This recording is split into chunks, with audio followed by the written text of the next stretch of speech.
Welcome back everybody from around the world here at the Intel Extreme Masters for Season 10. We've moved into Open Bracket number 2 after completing Open Bracket number 1. We'll take a quick look at that in a moment, as right now I'm joined by Todd and of course by wannabe Moonglade, aka Pig. I like the classic Moonglade laugh in the background there. Good to have you guys on the desk. We will take a look at Open Bracket number 1. We've completed that now. We have 2 players that have moved through to play in group stages, and unfortunately 1 player, which is Bly, who's going to have to play in the decider match later on against the 3rd place finisher of Open Bracket number 2. As expected, boys, here with the 1st and 2nd place? I think we can say so, yeah. I mean, maybe Mana was a little bit disappointing, and disappointed most certainly with not making it out of this, but other than that, I don't think there were any surprises there, really. Is there something funny? Or? Just Moonglade. Pig, what do you think?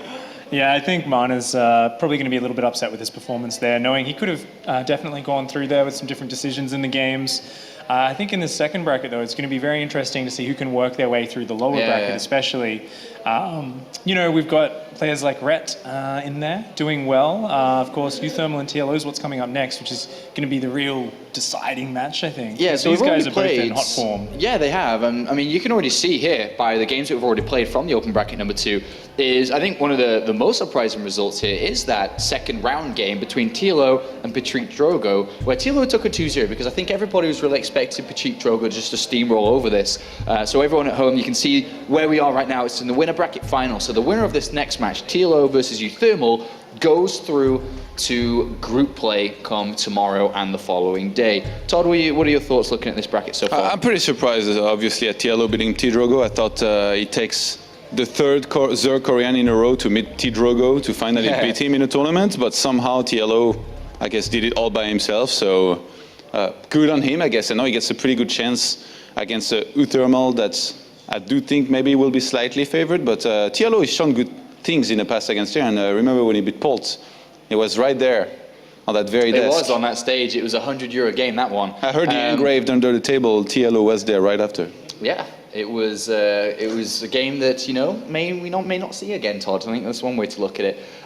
Let's focus now on TLO more specifically. TLO has just spent a week training in the Netherlands in the Team Liquid house, training with all the boys there, and he's played a lot of games. All of them have. I think they were saying it was ranging, I'll be on the slightly optimistic side here, between 40-50 games a day for a week, if not a little bit more than that. And they're all in good form right now. Sad for Mana to go out after saying that, but TLO looking good, feeling good. He's already seen it in the results so far, Pig. TLO is such a strong player, and he's a sort of specialist player. He's a very solid player, but he's got very special builds. He's got also a great understanding of the game, and I think he knows his opponents, especially in this open bracket, really well. And I think that's probably what we saw happen against Petit Drogo. You know, this is a newer player who's risen to the top, and I think TLO is very smart at dissecting a player's style, figuring out what to do. And historically, he's going to be going up against uThermal. Historically, he's beaten uThermal 3-0, and I think he's going to kind of come in here with a very specific plan, trying to throw the balance off for uThermal, trying to put himself in the driver's seat. I think we're going to see some very fast Mutalisks most of these games. Well, let's switch our focus to uThermal now. Wait, 1 second. Do we even need to say it anymore? Drop the C word here on TLO. Yeah, we will, definitely. At least the casters will one time during this game. But here is uThermal. Of course, for me, he got one of the best names in the scene, Mark Slappy. Still laugh at that one every now and then. 19 years old from the Netherlands. Got you too, Pig. It was a great name. I love Mark. Mark's a great guy. One of my favorite Terran practice partners back when I was focusing on playing, of course. He's been an up-and-coming Terran player for a while. He's had so many close runs to getting through the round of 32 in WCS, and so many times he comes out in 3rd places in group stages, and it always feels like he could almost get there. And just recently he started to, I think, push to that next level, making it through to round of 16s, really putting himself at the forefront of Dutch StarCraft. And I mean, we've seen the Netherlands go to be probably the 2nd or 3rd top nation in Europe. Yeah, he's definitely gaining more and more confidence. I feel like every time I'm seeing uThermal play, he's like, this is the time I'm going to do it. This is actually my tournament. And he continues to improve on results. And if he gets through now to the open bracket, out of the open bracket, sorry, this is a great result for him, and hopefully he can continue strong performances in the groups. Yeah, I think so. It feels like he's one of those guys that's bound to get a great performance at some point, much like T-Drogo. Got one very recently in Finland. He got second place. I feel like uThermal, at some point, it's going to happen to him. So he might be very well in this tournament there. What do you think uThermal's so good at, though? Just, I guess, when you play Terran, you know, like, unless you're super cheesy, you're going to be playing standard a lot of the time. I feel like he's pretty solid overall, you know, like macro, micro, scouting, multitask, everything's pretty good. Maybe he doesn't particularly stand out that much in any of those things, but just he's very solid overall. Sadly, though, when he plays against the very best of the very best, he struggles a little bit more. So eventually, I feel like he's maybe going to be able to break through that barrier, and then he's going to do better. In Shenzhen, he played pretty well. He only fell to parting, I think, eventually. Yeah, I think I've got to agree with you there, Todd, that I think he started off a bit more of an aggressive player, which we often see with the players who end up being the best. They start off a little bit cheesier, but he has started forging his way into that more solid approach. And in the past, we've talked about how sometimes he doesn't quite live up to what we'd expect at tournaments, but he's been getting better and better at that with his confidence. In the past, we'd see a few kind of banged keyboards and the headsets thrown in anger, but more and more recently, we see him sitting there calmly after a loss, and he still looks very intense, very focused, but he kind of gathers himself up much better. Doesn't go on tilt as easily. Well, how does this shape up between the two of them then? I mean, we are almost close to getting into this one, but how does it shape up between the two of them? You got TLO, who is Mr. C himself, you know, very happy, very smiley, very open-minded on how he plays the game, and uThermal, very determined, very straightforward, very macro-oriented. How does that shape up when they go against each other?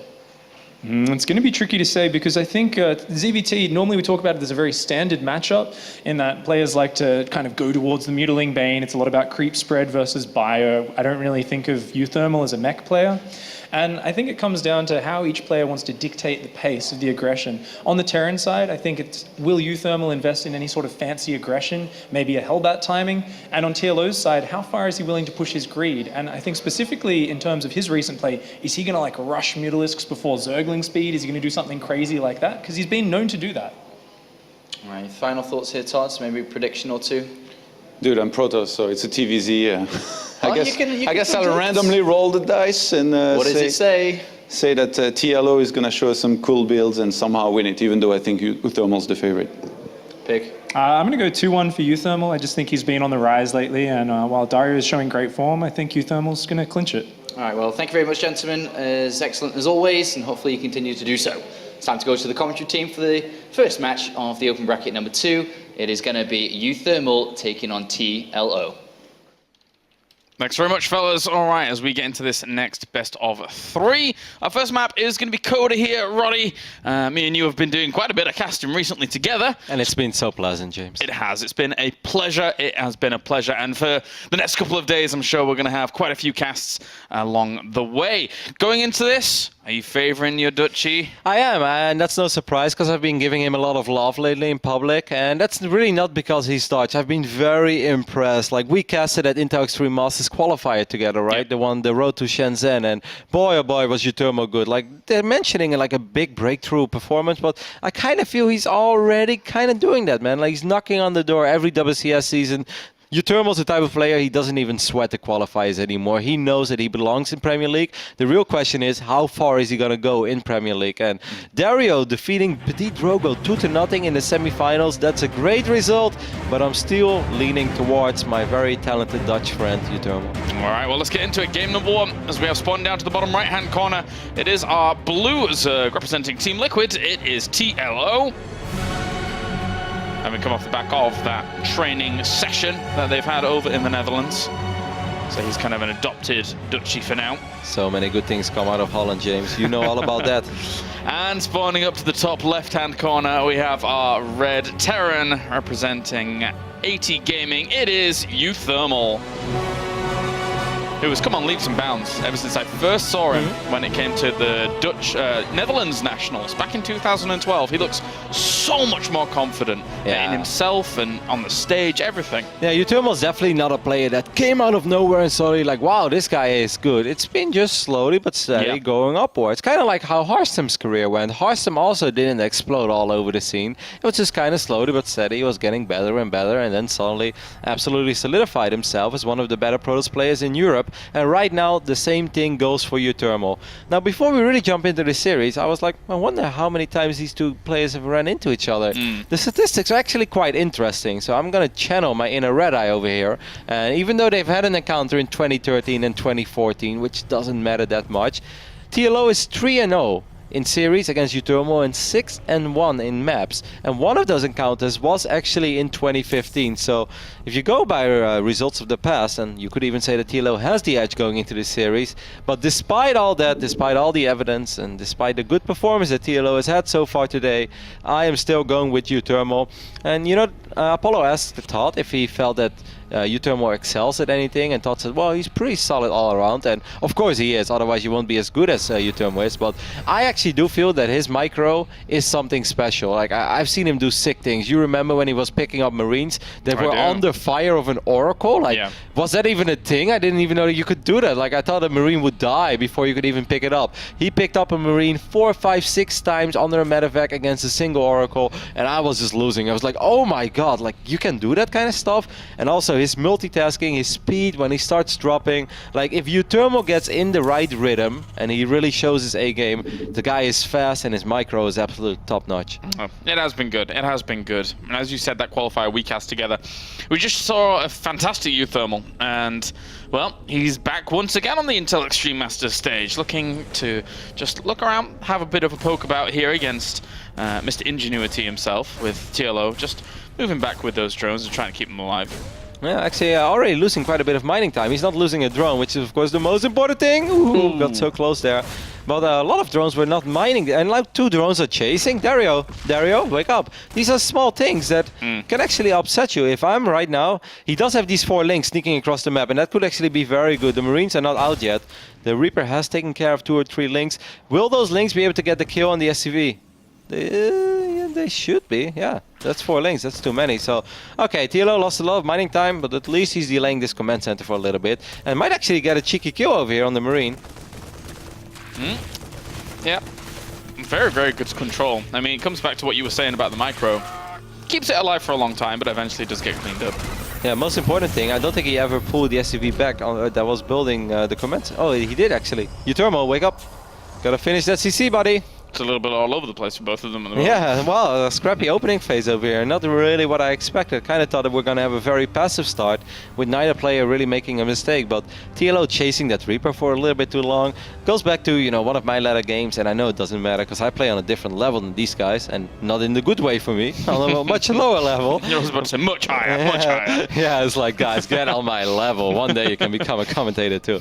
But if I have my 2 probes chasing a Reaper and I forget about it, and then suddenly I realize that these 2, 3 probes have not been mining and 1 probe has been idle next to my simulator, I get a little mad already. Now I think TLO is too experienced to let that kind of stuff truly get to him, but not what you expect from, in general, a very clean player like TLO. Well, Bainley is already on the way here for TLO, maybe taking a few precautionary measures against the potential that could come along. uThermal, in the past in this matchup, has shown good tendencies of aggression, very, very strongly executed tendencies of aggression as well, which it's just the usual go-to of Reaper, Hellion, but he has executed pretty good in the past with it. Yeah, I like that you say that, and I think this is one more reason why the people at home should get as excited about this series as we are, because these are 2 very entertaining players of their respective races. Me, like Letut, is a Protoss player, but if uThermal's playing, I'd always be watching. Dario's also a player that I'll be watching most of the time, because you never really know what he brings to the show. And when these 2 go up against each other, I think it's going to create some very interesting games, and we're going to see some really cool skirmishes. uThermal needs to do something, by the way, with this drop, because Dario has been droning up freely, and of course if you're a 2-base Zerg, you can drone up pretty freely, but he's been taking a 14-15 worker lead. Well, now it's only 11, but it was 14 before, which is just a little too much for that phase in the game. There was no denial of creep from uThermal at the front, so it's not exactly the angle you expect those 4 Hellions to really come in at the very, very beginning of all of this, as that 1 creep tumor eventually will spread out towards that 3rd base. Interesting. Yeah, he's going to send a couple Zerglings, but there are 4 Hellions over here that are going to try to pick off these Banelings. 1 Baneling does connect with the Hellions, but this is still a good trade for uThermal. And let's not forget, this is a cool opening already, man. 8 Hellions. He's going to maybe unload these 4 Hellions into the main base once more, but Dario is all over this, and the medevac's taking a lot of damage. Yeah, good splits off here by Dario. To be able to just shut down both of these angles. Really didn't lose much at all. I mean, yeah, a few Banelings. This is an annoying amount of gas, but other than that, he has held on strongly. Yep, uThermal gets one Viking, kind of like the Poles Viking, but there's only a single Overlord out on the map.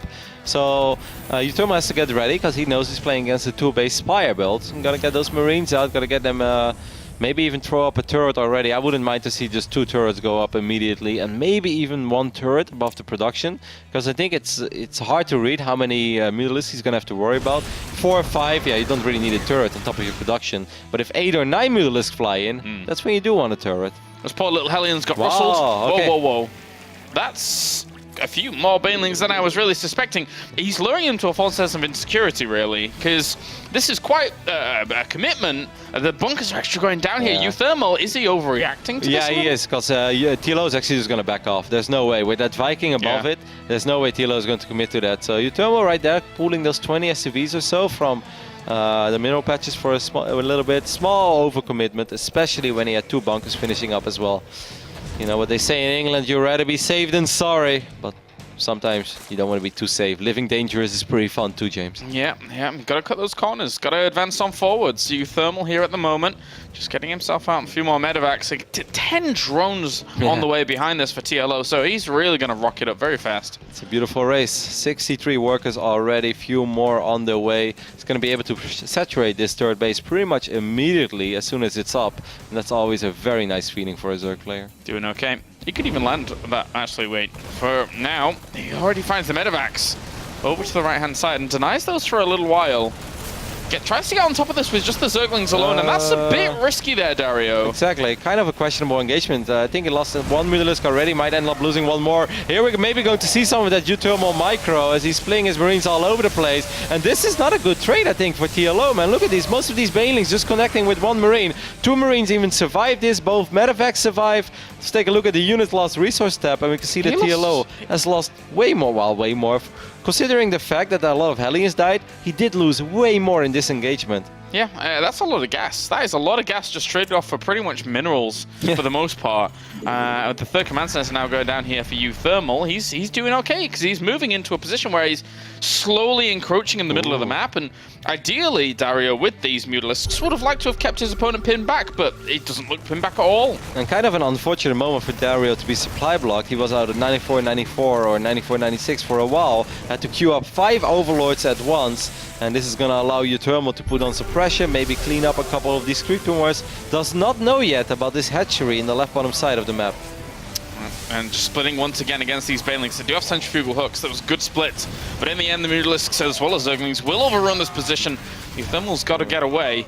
Yeah, it doesn't really have a whole lot of Marines. Third command center is very late for uThermal, not something we really pointed out yet. So this fight really has to go well. A couple of Marines were on move command, and Dario is actually going to be able to force these Marines to be picked up.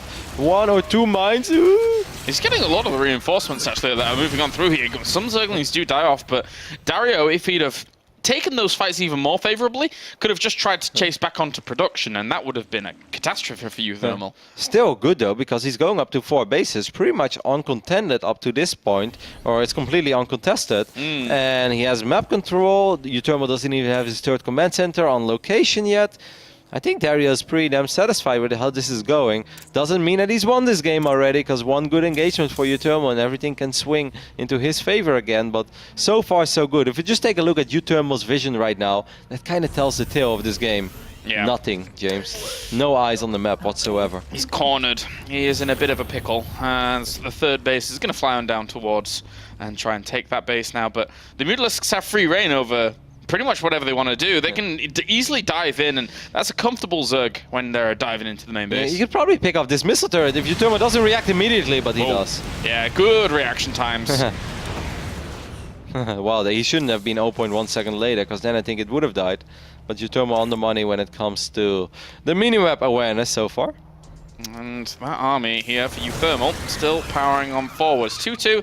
It's very, very even between both players at the moment. And whoop, don't want to be losing too much to that. So it's only 1 Widow Mine, of course. If it was a few bunched up there, you could lose a lot of those Mutalisks. Well, but yeah, what was that sick game that we recently casted where they had 1 Zerg? I can't recall. Oh, but you're right. We had a cast recently. Oh, Hero Marine Red, WCS. Yes, it was. Yes. Yeah. Those 3 Widow Mines. That was sick. Iron Fortress.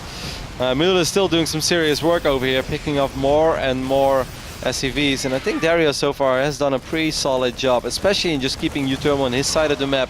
Whenever careful. Whenever a Zerg player can just keep Terran on their side of the map while going up to 4 bases, now even firing up the Hive, now if that's not a Hive of confidence, I don't know what is. You know, TLO is playing very fine so far. This is the very first time that uThermal is going to find this base in the left bottom side of the map as one medevac is floating over. There are 2 queens over there, there's a spore crawler, so Dario should have more than enough time to get Lynx in position to take care of this. Yep, shut down positions as well as those Mutalisks still continue on. They was able to contaminate the starport, slowing down any production from uThermal as the 5 Marines isn't going to cut it against those Mutalisks alone up to the top left-hand corner. These units aren't even unloading here, and he's going to lose the medevac with a lot of them in. Man, Dario taking such a comfortable supply lead now in this phase in the game. Up 30 supply. I think the Hellion opening early on really just put uThermal behind, even though he got that pretty good fight towards the north side of the map where he just lost Marines against Banelings, Zerglings, and Mutalisks. But the opening up with 8 Hellions and just not really getting anything done, that hurts as a Terran player. Oh, and he wasn't controlling the small force at the front here. He's going to lose everything. Oh, there's a lot of Banelings, yes, but this is a big, big force from TLO on the other side of the map. That one Thor stands between him and Oblivion, really, because in the end... the SCVs! Banelings try and move him forward. He actually burrowed a few during all of that as well. Only 1. If that had been 2, that could have been pretty bad for him. Oh, but he drops the scan, catches a few of them. But still, great pickoff. So uThermal is pretty much forced to, I won't say float over his main base, but he's not going to do it. He's going to try to rebuild. But then he also knows that right now with this counter push, uThermal needs to do some serious, serious magic. Otherwise, this game is going to completely spiral out of control. Yeah, retreats on back, gets himself the Banelings morphing in and good to go. Extra Widow Banelings have gone down as well here, as sees everything morphing in. Good drop in the main base. There's really no units over here. Okay, actually the Zerglings and Mutalisks will come all the way back, which should allow uThermal to move forward a tiny bit. But Dario just has so much. He has creep spread, he has presence, he has units everywhere, and he should be able to clean this up with the overwhelming amount of Zerglings and Banelings that he has. Lynx in the back soaking up the Widow Mines, and the entire army here of uThermal will melt away. That's pretty much game, I think. Yeah. I don't see what uThermal can do against this. Very difficult. Very difficult. Look at all this Zerg just streaming through the north side of the map right now. Medevac being picked off, but uThermal knows it as well. GG is called. Dario takes a pretty convincing Game 1 victory and makes me look silly, James. Well, if he's been practicing as much as people are saying they have been doing over in the Netherlands, then that was kind of the results of that. That looked really, really good there from Dario. Yeah. He never really let up in terms of control. Can't fault Dario for a single thing other than maybe that fight against those 10-12 Marines, but at least he took the power out of that potential push and he bought a lot of time for himself. Other than that, a flawless game. Very, very well done by Dario in game number 1. We are going to go to a short break, and when we're back, it's going to be game number 2 between uThermal and TLO. As we have game number 2 on the way for you very, very soon between TLO and uThermal. And as much as TLO always looked in control in that game, it's nowhere near out of the realms of possibility that uThermal could bring it back. With the quality of games that we've seen from him recently, he is shaping up to be, let's face it, one of Europe's best Terrans. No, absolutely. It's just a single game. It's on Coda as well. He opened up very aggressive against a Zerg that loves 2-base Mutalisk as much as TLO does. Maybe not the smartest thing to do, because against a build like that, if uThermal would have just gone for, let's say, 4 Hellions into 3 command centers, I think he's going to have a much better time. Of course, those Mutas will still be annoying, but he's going to have an absolutely phenomenal economy to deal with. Right now, Dario is actually outmining him for the majority of the game, despite staying on 2 bases for a pretty long amount of time, then committing a lot to Mutalisk as soon as he hits tier 2, then goes up to 3 bases, uncontested, completely saturates the base, doesn't really lose any drones ever to a drop, then goes up to 4 bases, so at least he has that hatchery there as well, can take an extractor if he wants, can saturate it if he wants, and he has the production of it. So everything kind of went Dario's way. I think if looking at it, the second map is going to be Bridgehead. Hopefully it's going to give us a very nice macro game. I love Bridgehead, but uThermal has declined the lobby invitation. Maybe he's like, I didn't play Bridgehead. I love Bridgehead, man. I was actually so wrong. I've really been so wrong about a map. When Bridgehead got introduced, I was like, really, Blizzard? Like, double destructible rocks?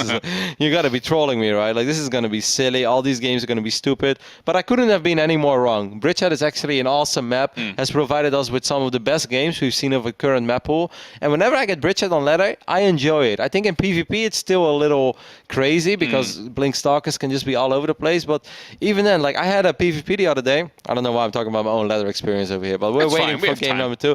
And I had a PvP that I've never seen before. There was a guy. I don't know where he's from. He's like P-Line something Pain or something. He's unknown, GM Protoss, but he's really good in PvP, at least for me. You know, for my level, he's really good. And he was attacking me on the north side with Blitzstalkers and on the south side. So with one army, I'm like defending with Robo, and the other one I'm Phoenix. And I've never played a game of StarCraft like that, where a guy is attacking me non-stop with 2 groups of Blinkstalkers, and that's all he had. It wasn't harass. It was full commitment. So I love Bridgehead. Love to watch it. Love to play it. Can't wait to this game. Let's get into it. Game number 2 here. You're right. It's provided some fantastic games before for us. And we'll now get into TLO versus Zenster Firecake Hype. Best game of 2050. I loved that game. That was fantastic. Spawning to the right-hand side, we have our blue Zerg representing Team Liquid. It is TLO representing the Zergies. Okay for himself. 1 game up at the moment. And then to the left-hand side of this map, we have our red Terran representing AT Gaming. It is uThermal. Now maybe some people are watching this Intux Remasters broadcast and be like, well, what's so special about bridges then? I heard something about destructible rocks. There have been more maps with destructible rocks, right? Well, yes, but not with double destructible rocks, as Funka is showing us over here. And even that ramp into the main base is not your regular ramp. This is not a single force field ramp. And then you got those weird little destructible mini rocks over there. Like, it's just a crazy map. It plays out very different as well. We see a 14 pool opening over here for TLO. Maybe a little bit worried about something crazy that uThermal could potentially be planning. Proxies are popular in this map, pretty much any sort of proxy. Haven't really seen a whole lot of 1111 or Proxy Reaper, but the other types of proxies, James, I've seen plenty of those, whether it's hatcheries, stargates, gateways, you know, all the good things in life. Yeah, I'll always expect this map to produce some good games, as you know, recent occurrences have shown us. As for now, TLO is going to be taking his back natural, or the natural, if that's what you want to call it, regarding the base layouts, because it is that kind of pocket expansion. It is definitely very, very different to other maps, as you've highlighted. So, the wilder games, the more the merrier, man. The more the merrier. Yeah, absolutely. Like, I love a good old, very standard classic StarCraft game as well, where both players macro up, and then at the 9-10 minute mark, that's where TVZ can get very fun and very explosive. But every now and then to see something out of the ordinary, see someone think outside of the box, I think can be very entertaining and very fun too. And it's kind of what we need to keep the game fresh. And a map like Bridgehead will allow people to do those silly things. Those Zerglings tried to sneak around so left-hand side. He's doing that so well. Because right now it's kind of hard to say, you know, okay, I look at this opening if I'm uThermal. The only difference, of course, in this map, I'm not sure if that's a full wall up for uThermal. Yeah, okay, it is. Okay, I wasn't sure. It's kind of weird with the Rex, because it looks like there's quite a bit of area over there on the south side of the Rex, but that is a full wall up. So these links, they may be able to work on the supply depot, or maybe even go for the rocks, but they won't be able to just run into the main base, which is nice for uThermal, because let's not forget that the early game in the previous map against the Reaper was a little sloppy for TLO, but uThermal's defense against those Zerglings wasn't flawless either, especially not when he delayed that command center for a while. That Reaper's movement was slightly impaired thanks to the positioning of the spawning pool. It didn't really want to go around the back of that mineral line, but this is a good bit of damage, actually. He is repairing this, so he will keep it alive for the Marines to be out. SCV! Poor SCV. Yeah. Wrong side of the wall, Jon Snow. No. Yeah, he's unfortunately, a poor little guy is done for. Spoiler alert. But anyway, for now, the Marines are going to be able to... We're talking about the SCV, not about Jon Snow. Yeah, of course, no one knows what happens to Jon Snow. No, not at all, not at all. Well, and switching things over as well with the factory, just to make sure that he is going to be able to pump those Hellions out and put them in a threatening position once again. Yeah, and now Bridgehead has a lot of, like, it's very weird how Bridgehead works, right? Because you look at the main base and it's very thin and it gives you a narrow feeling, but at the same time it's a great map for drops, because if you look at the entire base from the main to the natural, that's a lot of surface area that you can drop. If Hellion starts cruising around there, things can get tricky. So it's really weird because it doesn't make any sense. On one hand it's very thin and it's hard to drop, and on the other hand there is so much surface area to drop, which once again makes it a unique map, but very fun. Indeed, these Hellions just moving into assault position, but the Zerg here at this point only really has the one ramp to really kind of have to deal with, and that's why we're seeing this little kind of more funky wall off here at the front for TLO with the Baneling Nest and Spinecrawler. Not too often you see that at the top of a main ramp, but there you go. Just having a few more lings added so you can get those Banelings for the defense. Yeah, Armory going down as well, so we may actually see some Hellbats. Maybe uThermal has picked up on the way that TLO played this previous game, and he's like, your Banelings, your initial Banelings were very late. You were just defending my 8 Hellions with Queens and Zerglings, and you were capable of doing that because my Medevac took a lot of damage, and you know, overall it just all didn't really came together.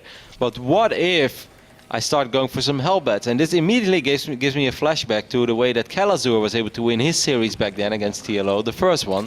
Of course, TLO won the rematch in WCS, but you remember that? That was off the back of some relentless Hellbat aggression. And it's very difficult to deal with Hellbats if you don't have a Roach Warren. With Banelings, it's doable, but with just Zerglings, well, you need to be out of this world. Every now and then you see Zergs pull it off, and I was like, I have no idea how they just did that. This is quite the strong army that uThermal's built up, actually. He's bringing a lot here to the front. Hasn't started working on the rocks, so it makes me think he's just going to try and slowly pick things up and get over there, but I don't think that's going to work. It should be shut down here by TLO. I think he is. Like, you don't really want to kill rocks with Hellions. It just takes way too long. But TLO indeed has units in position. uThermal only dropped a couple of units. So you're right about the fact that it didn't work. It was his plan, though, all along to just elevate all these units in. But yeah, then that Medevac would have to work overtime. Yeah, the front was on lockdown as well here for TLO. Actually, he rallied a drone towards the third base to try and plant down a hatchery, but because he's got a full wall off there with the Spinecrawler acting like a gate in essence, he couldn't get out, unfortunately. But there is a small drop in the back of the natural, though, because that Medevac went back and the units were a little bit out of position. But I think this is enough Hellions to take care of 2 Hellbats and a couple Marines. No, I underestimated the Hellbat. What am I thinking, James? It's never enough Zerglings to deal with 2 Hellbats. No, Hellbats will just keep powering through and still survive. But that being said, those 2 Banelings did quite a lot of damage there. Reinforcements are coming also for uThermal at the front. Picks that one Hellbat up, gets it on out. These 2 Hellbats. Oh, Dario's playing with fire, man. He's playing with fire. Whoa. That is too much fire, too much fire. 13 drones. Oh my god. Jinx. Anyway, that was a pun, and I didn't even mean it, because I just thought he was like having a risky defense, and then suddenly I realized that was really clever, because he was indeed playing with fire. Yeah, that was unfortunate there for TLO, because everything kind of looked good for the cleanup at the very beginning of that, but uThermal, it kind of goes back to, let's bring it back to your ladder experience. You know, 2 of those armies attacking at really odd angles. It's not too often as TLO in these kind of positions you get drawn that thin. Raise the wall! He has to raise the wall immediately. TLO probably wants to put Zerglings on top of that depot, so he's able to go in immediately, picks up 1 turret. At least uThermal didn't underreact, but oh my god, no stim! No stim! Wow, didn't raise the wall. Yeah, that's a little bit of a catastrophe there for uThermal, because in the end, comes off the end of a supply depot, really. Yep, if he raises that depot, maybe he can keep the missile turret alive, and then that 1 turret will push the Mutalisk away. Maybe he's gonna end up losing a few SCVs, but no more than that. But with all those Zerglings in his base, of course, the downside of opening up with so many Hellions and Hellbats is that your Marine production kicks in a little bit later, so you don't have a whole lot. That's why you just throw all those. Calling it desperation turrets is not fair, because it's just part of how that build plays out. You always see that, you know, turret mineral line, turret on production, and he's like, you know what, I'll get another turret in front of the ramp because this is a weird map, but didn't raise the depot, and then once Zerglings are on top of it, it's just too late. You can't raise it anymore. Yeah, threatening the stim, like, he always knew it was going to die in that situation, and that was that, really. So good job by TLO. Wow, I was so wrong. Yeah, he moves on. Sorry, buddy. Sorry. It happened. At least your boy gets another chance. Yeah, but now only 1 Dutchie can make it out. I was still hoping for the Dutch sweep over here. Hey, and let's give a shout out to TLO for improving his record against uThermal to 4-0 in best of 3s, 8-1 in maps. Dario, I'm very impressed. Impressive stuff. Let's hear from the man himself. Moving on, it is TLO over at the desk. Thank you very much, Colaris from Rotterdam. TLO was listening to everything you said there, and he had a giggle or two about it. Wrong again, Kevin. Congratulations, mate, on going through into group stages now. A very, very solid performance here in the open bracket. I don't know what your personal thoughts were, but everyone, especially the P-Drogo game, because everyone looked at that and was like, well, I'm not too sure if TLO can actually win that, but you really did, swipe clean the open bracket today. Well, I thought I have a good chance against him, but then when I saw him today, I thought I have a really good chance because he seemed very tired. I saw him like lying down on the couch, being very sleepy, and I was like, okay, if we can Drogo, very doable. And then what do you think about uThermal coming up here then? About that match? I feel against uThermal, I kind of just played him as a player. I knew his play style, and then countered what he was going to do. My builds were not necessarily the most ideal builds against standard, but when you know how he plays, you can abuse it a little bit. I actually had a question. For that first game, it felt like you took a little bit of extra damage maybe than was necessary from the first Reapers, and it felt like you were on the back foot a little bit there. Was there a point where you felt maybe a little bit panicked when those Hellions were kind of roaming about and the drop was poking in and out? How did you kind of stay in control mentally there? At the start, maybe I was a little bit nervous, but nowadays I don't get as nervous anymore and get my composure back. And I definitely felt I was behind, but I knew I can make up for it if he makes a mistake or two. And he didn't do as much as he could have with his Hellions later on. He started losing a lot of Hellions, having those two in the corner there and everything. So it worked out pretty well. And catching the drop going out, even though it didn't look like it was necessarily the best trade, but it took away kind of the potential for him to do damage on my side of the map. So I was quite happy about that. I was going to ask you about that actually. So that's, I was looking at that as well. We're thinking this trade's not that great, but spot on. You kind of kept him in his corner and it took him a very long time to get his third down. And from there you seemed to dictate the pace very well. Yeah. Going into that second game. Now I was thinking, TLO's been showing us some rushes to Mutalisk sometimes before Zergling speed, but I really liked the way you opened up Gasless there. Is that specifically because of Bridgehead? And was that a map that you'd do against any Terran player, or was it special for uThermal? No, that was special because I knew he was going to play Reaper, which is unusual in Bridgehead. So I felt if I actually didn't work out the way I wanted to, I thought I can kill the reactor actually in time, but it was just a little bit too late, and the scouting SCV coming back messed it up because it pushed away one of my links and started repairing. So I feel if it doesn't come, like if there's not the scouting SCV, I can kill the reactor and then it's just a really good position from there. But in general, 14 pool is not that bad against a Reaper opening where you have a back base. You can't be so annoyed by the fact that you don't have as much creep at the front, so it doesn't really matter as much, and you don't risk losing anything. Yeah, and muters before Zergling speed. You love getting the muters out. Is it just something you like doing in ZVT in general? Just getting that map control very fast, and because there's only one entrance on Bridgehead, you feel safe with the spine crawler? Well, I've just been a big fan of Hydra when he came to Europe and kind of did a lot of two-base muter. It's a playstyle that I like because you can really play up to very high potential. Like in very few games, you're satisfied with what you've done after, because there's always more creep you can spread, more map control you can take in macro. It's a very multitasking heavy build, and it's very, very hard to execute perfectly, but if you have a very good game, it's extremely powerful, and I just enjoy playing that. All right, fantastic. Very well done. Yeah, well done, TLO. A couple of more broader questions now. So, I mean, not everybody knows exactly what you guys have been up to in the Team Liquid house recently, but you've been training. Talk to us a little bit about what you've done over this last week. Who was there, what you actually did for this past week. So, a couple of days before ASUS RG in Helsinki, we went to Utrecht, and there was Bunny, Harstem as our special guest, because sadly Mana couldn't make it. Needed someone to speak Dutch, I guess. Well, we needed a Protoss most of all. The guy you can insult again and again while practicing. So Harstem was there, and Bunny, Snoot, and Red and me. And well, we've basically just spent time playing StarCraft all day. How many games are you kind of building up each day? I think I averaged around 35. Snoot and Red were like closer to like 40 to 45. How many hours is that? I don't know. I'd say like 8 hours, 9 hours a day, but very focused and a lot of talking about the games as well. Harstem helped me a lot out by improving my CVP and telling me how to beat Drogo as well. And Snoot is always great to have in the team. He always gives so much information to everybody. He's kind of the scientist of Team Liquid.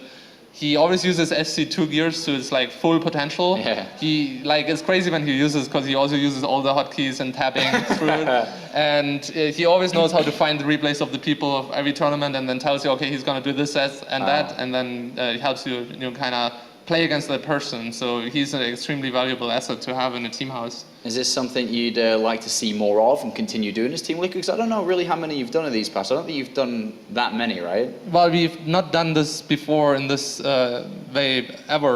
Some of us were in Korea together in the past, Right. but we never had a boot camp within Europe. And yeah, I'd love to do it again, especially at the start of Legacy. Yeah. Because if we can get all our heads together, we can really get ahead by sharing information as a team and having 5 brains, 6 brains working together and figuring out what is in balance, because there's going to be a lot of things in balance at the start. Yeah. And we need to use it as much as we can to get those early victories before the Koreans come in. Take everything else away. Well, there you go. That's kind of the start of a proper European pro gaming house there. But it's also not just for StarCraft. So it's basically an apartment next to the TL office, and there's going to be Counter-Strike people coming in, Right. Heroes players coming in. So we're going to try to use it as much as possible for every single team. Rotation between Team Liquid. Yeah, so that's awesome. Right, awesome. Good to know a little bit more about that. Thank you very much, TLO, and congratulations on going through to group stages, and hopefully you kick some ass there as well. Thank you. All right, that does it now for the winner bracket final in Open Bracket 2. We'll be continuing through the lower bracket now, as we still need to find another player to join TLO through to the group stages. Before we go to the quick commercial break, I'm going to remind you again, check out plays.tv for all the highlights. If you want to see how TLO's been playing today, go there, check out his games, and see exactly how he managed to beat the people that he did. We'll be right back with the Open Bracket, lower bracket.